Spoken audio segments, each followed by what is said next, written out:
It has finally arrived, a new update, patch 1.12.3, and with it has brought a bunch of bug fixes. Clearly, this is not like a very large update, otherwise they would have titled it 1.13.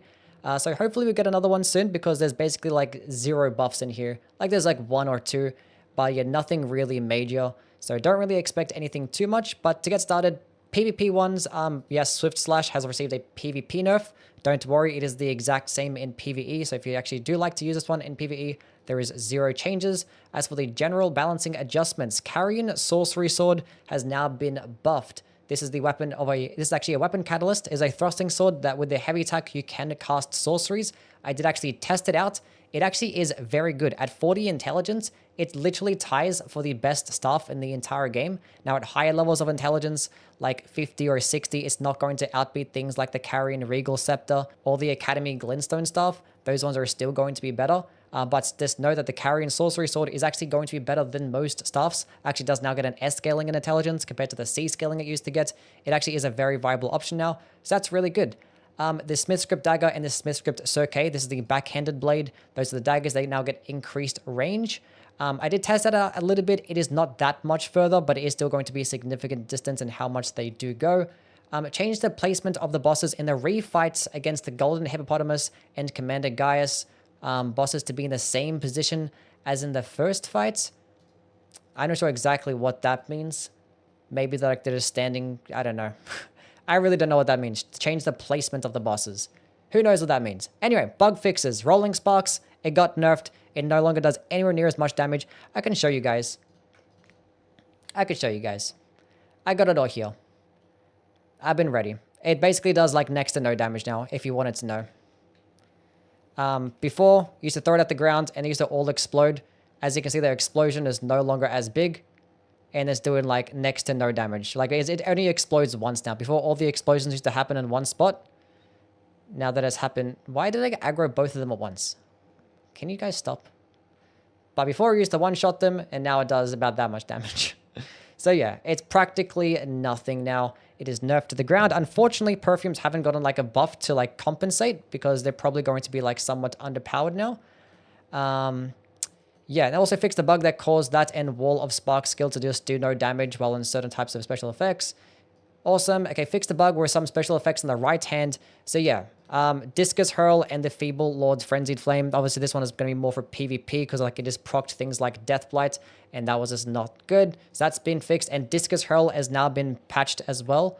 So before, how it used to work with Discus Hurl is that you could throw it and have like a buff in your right hand, and it'd apply the whatever buff was in your right hand to the actual shield. So you could have Blood Flame Blade in your right hand, and this could be doing bleed. You could have Royal Knight's Resolve, and that could be doing 80% more damage. That is no longer the case, but it still is very good. I would not stop using it if you did have it as a part of your build. Where are we at now? Fix the bug where successfully guarding while attacking using the thrusting shield weapon type would consume less stamina than intended. So yeah, thrusting shields have just been nerfed, so where you just like be able to block so much types of damage even without like the deflect tier or the great shield talisman. You just blocked way too much, more so than intended. I thought that was not even a bug. I thought that was just part of like the kit of what it got, so that's just now not as good anymore. Fixed the bug that prevented players from cancelling the attack recovery of two-handed strong attacks by rolling in off certain weapons with the backhanded blades. So yes, the backhanded blades, when you did a heavy attack, you could be able to cancel it, and it worked like that. Obviously, this was a throwable one. That's how far they go, by the way. They can go a bit further now. Pretty decent. Let me aim it correctly. So yeah, they go about like a few feet further. Nothing too groundbreaking. They definitely needed that. Fix the bug that caused the Lightning Perfume Bottle and the Frenzied Flame Perfume Bottle to deal double damage under the certain circumstances. That was probably alongside the Rolling Sparks, made it do like comically large amounts of damage. It would be nice if they didn't actually fix that one. I mean, because I kind of really... the perfume bottles need some love because they're kind of too slow. The DPS isn't that high. You can't get critical attacks. The poise damage isn't really that high either. They kind of need something more going for them. So hopefully they fix that in the future. I fixed the bug with the arcane scaling of the Bloodfiend's arm weapon was higher than intended when setting an affinity. Yes, so the Bloodfiend's arm has been nerfed. I tested it out. It is basically nothing. It went from a B scale, or a B scaling with a blood infusion to a C scaling. Do I have it with me here? Yeah, went from a B scaling in Arcane to a C scaling in Arcane. I tested it out. It's like a little bit less damage, and it still does large amounts of bleed. The heavy attack still does 53 stance damage. I tested out about 30 Arcane. It went from like 300 bleed build up to about like 280. It's like nothing. If you liked using this weapon, continue to use it like nothing ever happened, because yeah, basically nothing actually happened. Fixed a bug where the fade scaling of the gazing finger weapon was not being applied correctly. I'm not too sure what this means. It still has an E scaling and it doesn't really change much. Maybe it's like to work better with the weapon skill and it gets boosted more. I wish it got improved from an E scaling in Faith, so like maybe like a D or a C scaling. That would have been nice. Fixed the bug with the damage animation of some attacks of the Fire Knight's Greatsword against players was different than expected. So yeah, they just nerfed the true combos that Fire Knight Greatsword gets now. Fixed the bug where the attack affinity of some attacks of the Fire Knight Greatsword were different than expected. I'm not too sure exactly what that means. Certain types of attacks under an affinity will just do more damage, and they kind of just fixed that, I suppose. Fixed a bug that caused some affinities for the following weapons to be higher than intended. So I think this is kind of working as the same way as this maybe. So like certain types of infusions will just get way more damage with the SMITHSCRIPT weapons. Because when you went into like a faith or intelligence-based infusion, whether it's like flame art or magic, it kind of doubled down into that infusion, and these things just did way more damage.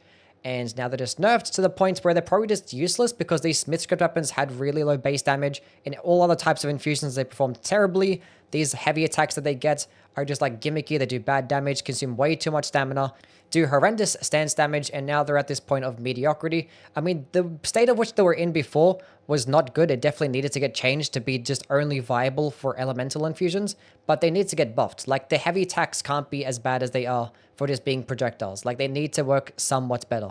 Like, they do really bad stance damage. The trade-off should be that. No, the trade-off shouldn't be also a lot of stamina and also really bad damage. Like, there should only be one trade-off.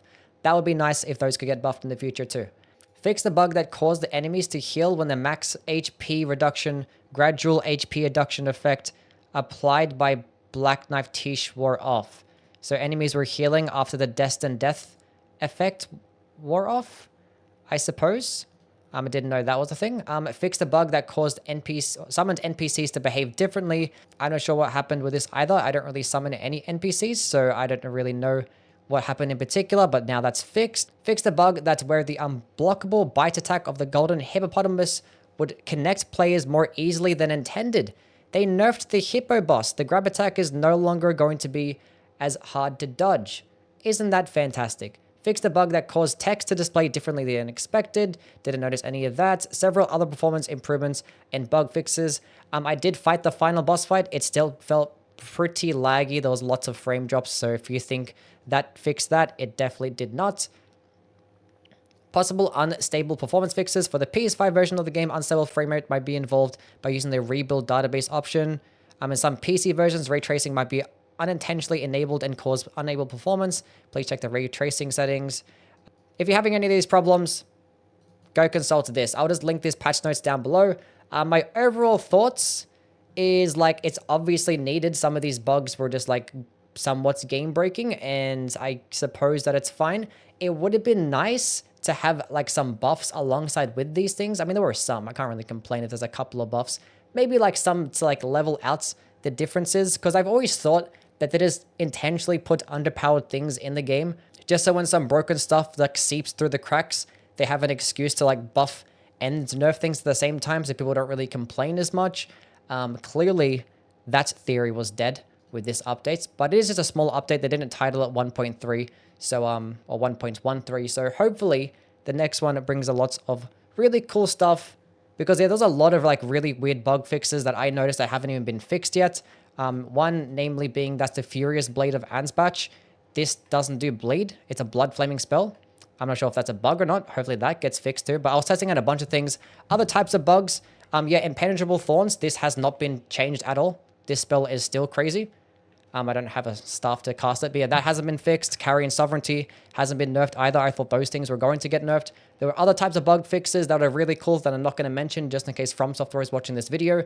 They haven't been fixed either, so I guess there's going to be another big one sometime in the future, hopefully maybe like a couple of weeks from now, to where we get a bunch of really cool stuff. But yeah, at the moment we have this to deal with. I guess PvP players are going to be cheering that they no longer have to deal with this.